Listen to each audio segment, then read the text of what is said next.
Good morning, everybody. It's Mandy Brennan coming to you with another episode of The Full-Time Investor. I am your host. My husband / other half, Larry Brennan, is my producer. Couldn't be here without him, so I want to thank him for that.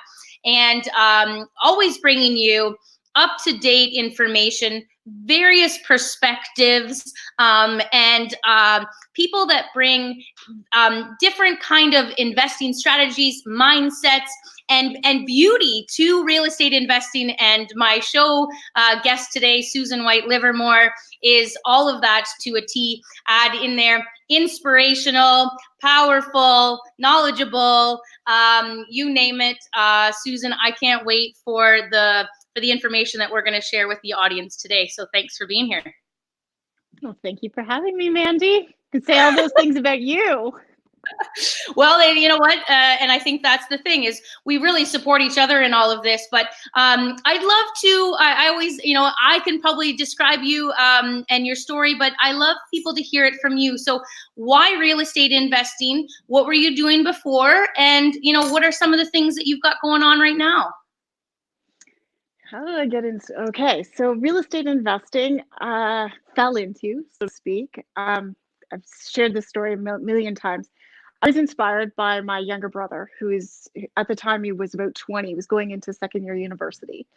And he decided that he didn't want to pay rent. He was going to try and get a property. Well, he wasn't going to try. He was going to get a property. He was going to have 5 of his friends move in and he was going to live for free. And then at the time, I'm thinking to myself, you got no money. You've got no job, you have no credit, and last time I checked, you're about $20,000 in debt. How are you going to make this happen? But this kid figured it out. He went and got what they call an investor, had no idea what that is, a venture investor.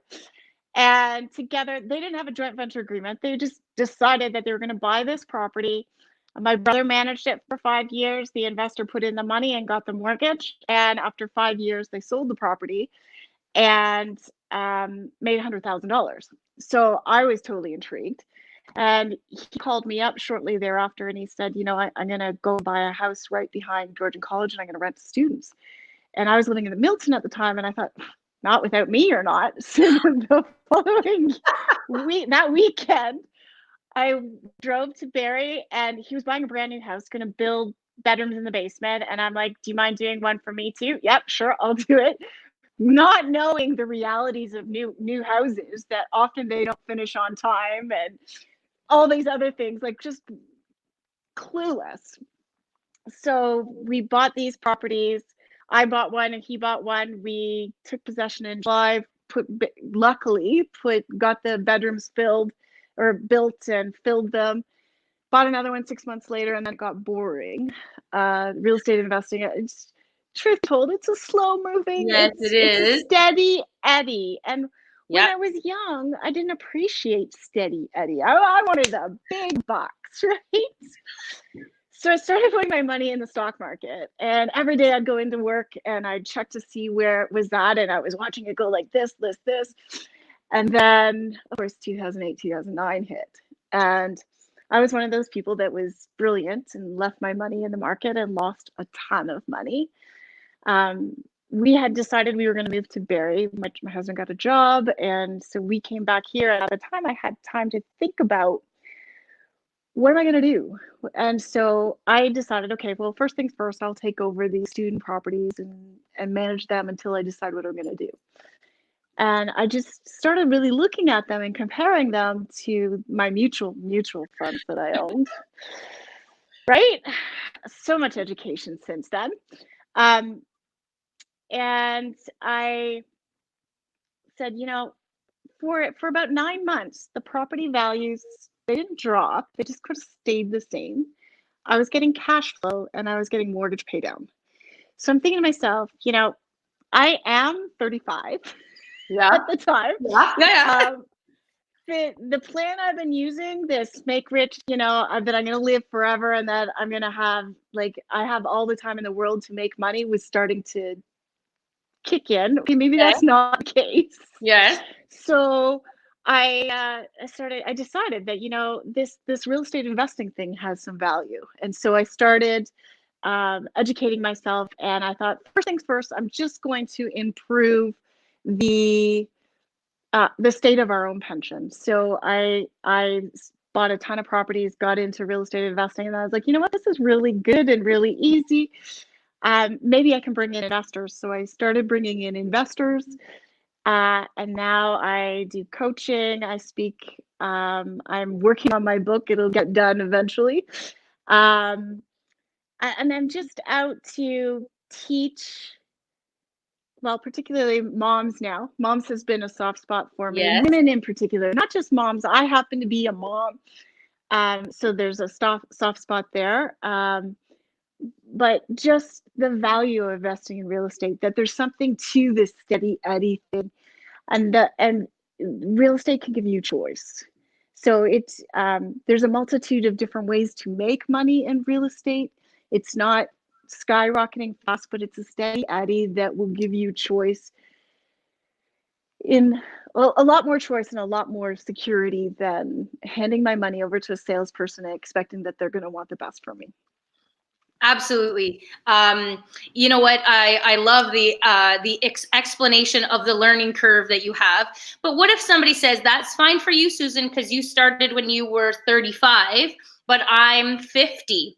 You know, what is some of the things that, you know, do you still share that steady Eddie? I love it. I want to share that word out to the audience, you know, steady Eddie. But let's just say that there's a lady, and she's, you know, you used the words earlier, empowering women in real estate, and, you know, just share some more of the power behind that kind of word. Empowering. Okay, so two questions there. So would I have the same steady Eddie response to a 50-year-old person or 55? Or I think so. I think I would say, you know what? There, you can go faster in real estate and you can go slower in real estate. It's just you have to bring something to the table. This is going to sound all jumbled. You have to bring something to the table. So either you have money, you have expertise, you have knowledge, you bring a deal. You have to bring something to the table. So you can make money fast in real estate. It's just you've got to develop the knowledge on how to do that.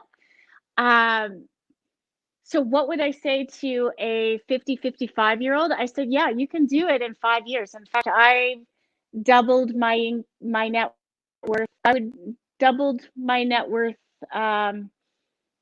in much faster than 5 years. But you can't expect to do that without gaining knowledge, and finding those people that know how to do it. Because there's the long route to get to something, and then you meet that one person that has that nugget that can make all the difference, and your long route just moved really, really short. You can't, I don't know if you, so, but to follow what everybody else is doing, even in real estate, like if you don't learn the tricks of the trade that make it easier and faster, and like you're, even today, myself, and I'm sure yourself, you're looking for better ways to improve. It's part of the game. You've got to be doing that all the time. I'm jumping all over the place, but because my mind's just going, oh my God, there's so much to share, right? I know. Yes, I would still say the steady Eddie of real estate, because real estate is steady. If you're in the right markets, it's steady. Yeah. And you don't want to be taking high risks. You want to be taking calculated risks. And yes, I still believe that real estate is the way to do it. For 55-year-old, I might choose a different strategy than maybe someone that is in their 30s. Yeah. But I still think that you would just use a different strategy. Because I'm hoping that a 55-year-old might have a little bit more time, maybe. Yeah. I don't know, but you to assume that you can get into real estate and not give any time or money, or you've got to be able to give something, but the rewards can be huge, and if it's a time thing, I'm jumping all over the board, but anyways, it is what it is. If it's a time thing, it's like anything. The learning curve, as you get to know it, the how long it's going to take you shrinks and shrinks and shrinks and shrinks, right? Yeah. So for me, building a legalized suite, like people say, well, how much time does it take you? Maybe 15 hours, and I'm dead serious. And Yep. because I don't go to the property, I have people that do that for me. I've been through it so many times. I've got an assistant that we cookie cutter everything, and just every time you do it, it's a little less, a little less, and a little less. But you've got to be prepared to give that time or money or whatever it is at the beginning.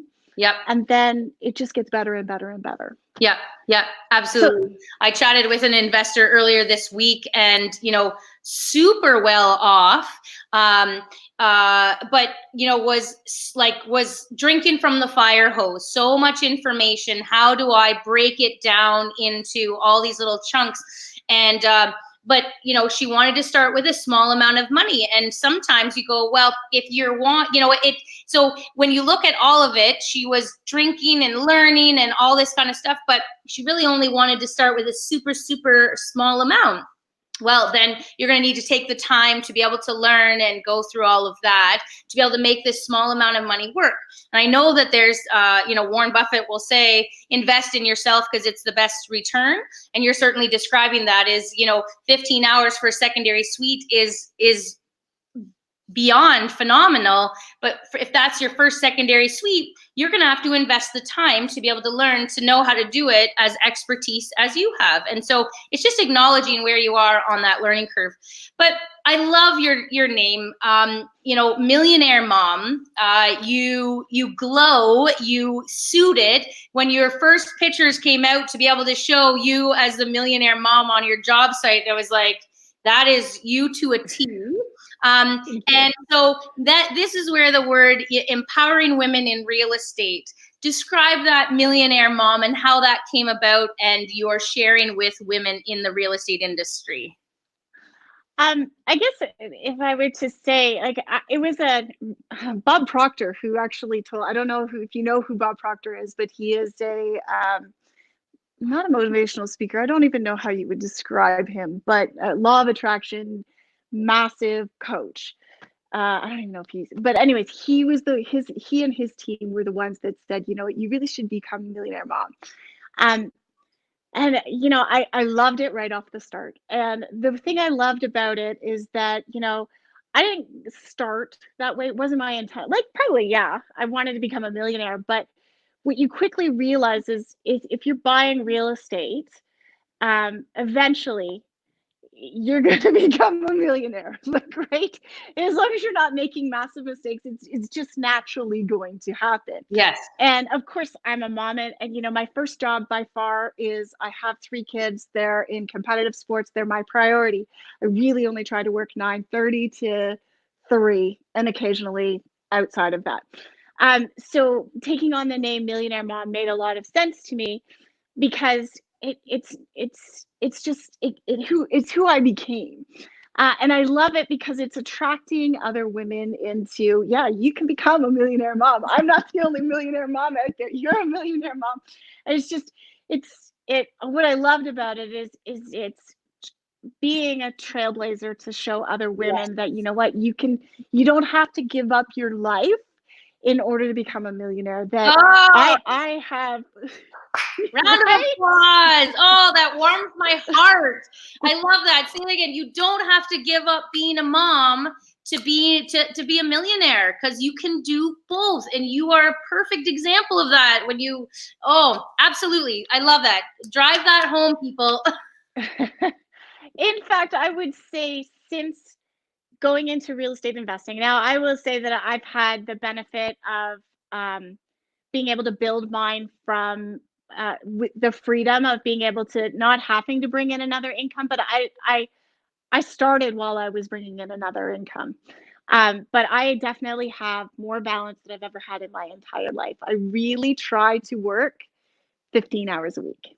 I spend the first hour or 2 of my day working on me, because I find that if I spend the time working on me, everything else in my day goes that much faster, easier, more joyful. Yep. Um, and so I'm out there to Millionaire Mom attracts women. I mean, I get a lot of men wanting to learn how to invest in real estate as well, but it is attracting women. Um, and this past summer, moms in particular, I've been focused on women when I first started Millionaire Mom, but this past summer I did an event where I sponsored all the team jerseys. We did this. It was called Moms Give a Puck, and I sponsored all the jerseys. This event, so they had Millionaire Mom on the back, which was like awesome.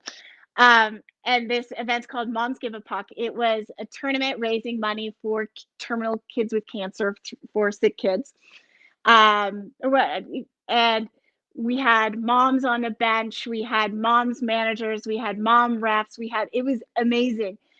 And during that, just prior to that event, I was inspired to write an ebook specific to moms. And it just kind of poured out of me that you know what, I want to give women a heads up and an opportunity to learn a little bit about Millionaire Mom and real estate investing and um, building financial stability and understanding that it doesn't have to be as hard as you think it's going to be, that there are little things that you can learn along the way that eliminate that fear, that make it really easy, and can help you move fast. But you got to work as a team. You got to bring something to the table. Yeah.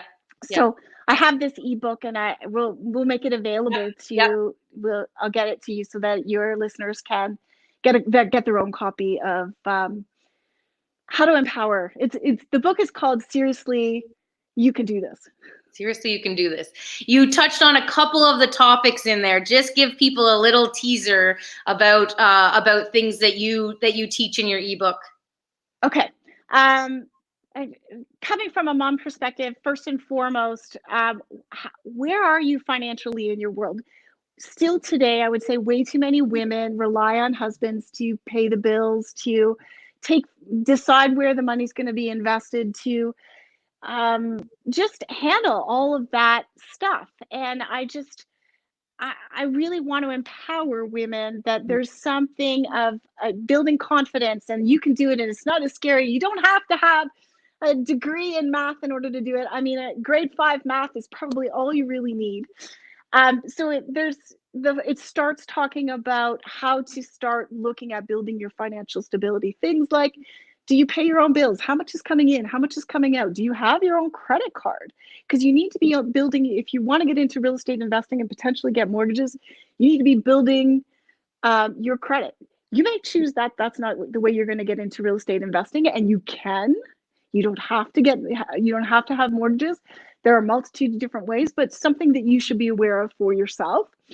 It asks all different sort of financial questions, and I do talk about that. You know what? Initially, you look at this list. I think there's 10 or 12 items, and it can be overwhelming. I'm not asking you to do all of them all at once. Yep. One of them is to set a budget. I don't even set a budget for myself. Like, I don't. I just make sure that the money coming in is more than the money going out. And if every month that's the case, we're good. Yeah.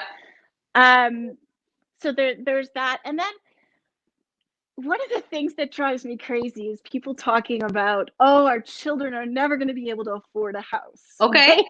Yes. And I'm like, well, with that attitude, no, they're not. But when you think the traditional way, I would agree. The prices have risen way faster than salaries have gone up. But there are a multitude of different ways if your child, and you for that matter, because there's ways that you can invest in your child or other people for that matter, that they could actually be better off possibly than you are today. And one of the things I'm suggesting, and I give them different samples. So I talk about, okay, if they were to buy a single family house, what would that look like? What if they were to buy a duplex?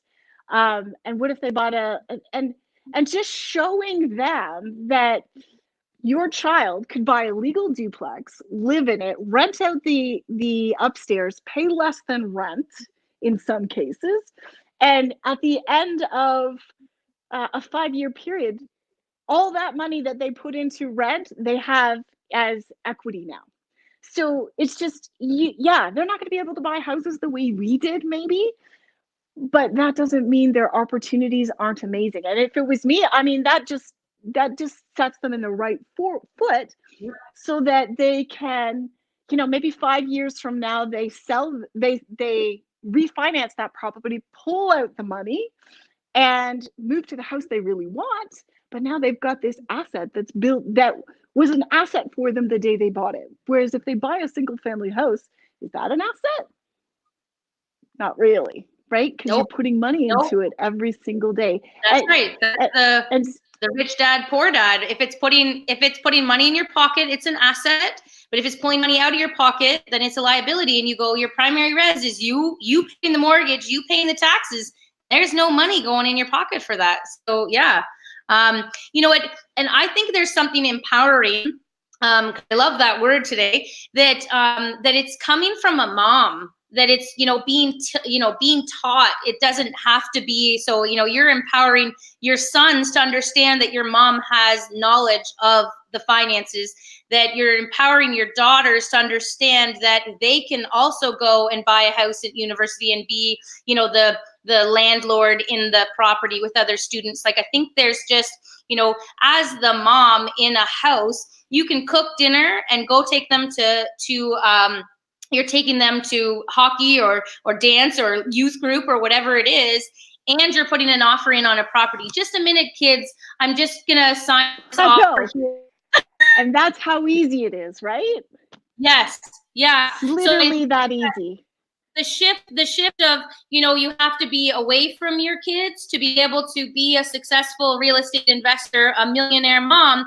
You're showing us that you can be that mom and be the millionaire mom, because you're the same person. You're the same person. You're empowering people on both levels. I actually think I'm better. That sounds really bad, but because I'm not stressed. I have the value of being able to spend the time with my children and be there and still feed my own soul and aspirations by clicking on my handheld to buy the property, right? Yep. And and I get to do everything I really enjoy doing. Like, if I don't enjoy doing something, I just hire someone to do it. And initially it doesn't start that way, but eventually it gets to that, and it doesn't take a lot of time. No, it doesn't. We've had some pretty cool comments here in the group. Rasna's watching from Ottawa, and she asked you, which I think is a really good point. Yeah, what do you work on when you work on you? What are your 2 hours? Just describe to some people what your morning routine in that Susan time includes. After I get my coffee, I have one coffee a day. I'm up 5:30 to 6. I go and I start with a list. I start with a list of all the great things that happened yesterday. So even if I had the worst day of my life, it is amazing. I can fill a page still with all the things that happened great. For me, I don't sleep great because my mind goes like this, mostly out of excitement. But I slept through the night might be on my list. I got in 10,000 steps might be on my list. Yep. It's the simple things. I had great meals yesterday. I sat down for a meal yesterday. We ate as a family yesterday. And then, I filled a property yesterday, or I got another lead, whatever it is. It's getting my momentum of positivity up. So that when so you're pointing out all these things that could have been a rough day, because you could have been like, I got a call from the property manager. You've dealt with a fire in your property. You've dealt with deals falling apart. So what you're saying is that in a day that you could be sitting here going, let me fill a page of what went wrong yesterday. That's almost sometimes easier for people, but you're showing them that you can fill a page even on that rough day of all those little things that go on. That's the key point, is even if it is a bad day, you're able to fill that page of gratitude. So yes, Yeah. that's amazing. Yeah. And I do that so that I know I'm big on law of attraction, big on your energy, that sort of thing, so that I get my energy up, so that when I start my meditation, which I do, depends, 25 to 30 minutes of meditation, that I'm starting from a high vibration already. This might Yes. be like lunar land for some people. Um, but, and then I'll do a 25 to 30-minute meditation. And then after the meditation, I'll do journaling. And I just write and write and write until I have nothing left to write. And it's usually, anything will come up, but I'll often find solutions to problems that uh, I have been dealing with show up in my journaling after a meditation. New inspiration on something I should try, inspiration on someone I should call. Right? Like, it's just, and when I talk about some of the shortcuts in real estate investing, I would probably put that as the number one thing that I do. That's short of my networking, but probably before networking, I would say that my meditation combined with my journaling is my shortcut to um, reducing the amount of time that it takes me to do stuff, because I just get insight onto what certain things that I should maybe do or try or whatever. And Uh-oh. There we are. sorry. No, it's okay. Um, Who knows? That's probably some text messages right there that you're just like, there, it picked me up. Sorry. no, don't. Sorry. Uh, We gotcha. You're there. it's not picking up audio. Oh, I can hear you. I can't hear you. Can you hear me? Yes. You can hear me. I Yes. can't hear you. Okay. I'm hoping it'll kick in. Producer Larry will help out. Try this. I can hear you. Can you hear me? No, I can hear you still. Sorry about that. Yeah, so that, but I can't hear you. That's all right. Okay. That's all right. Well, we've got some technical stuff going on here. I'm not sure what's going on, but this is the beauty of it. You know what, Wendy, you say that you love that she starts her day with positivity. I think it's really important. Can you hear us now? No. I think it's really important that that you get yourself grounded, because what do they say?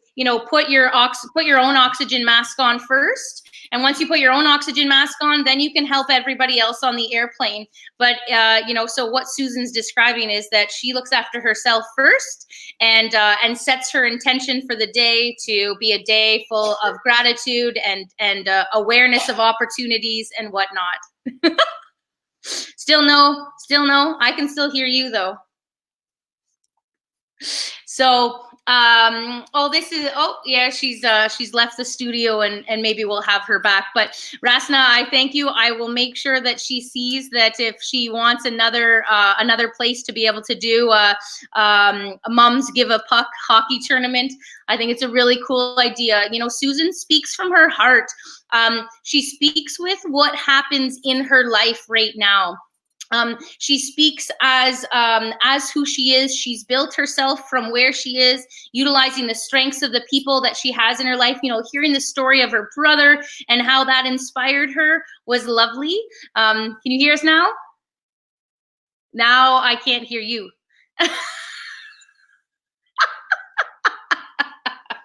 That's all right. That's all right. We're coming to the end.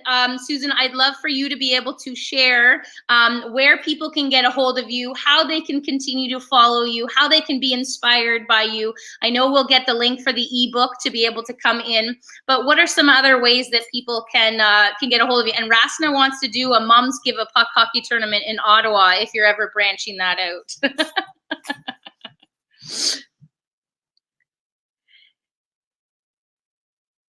Can you hear? Uh-oh. There's no sound whatsoever. Oh. Well, that's right. Technical difficulties always get in the way here. But Susan, I will thank you so much for being a guest on the show this week.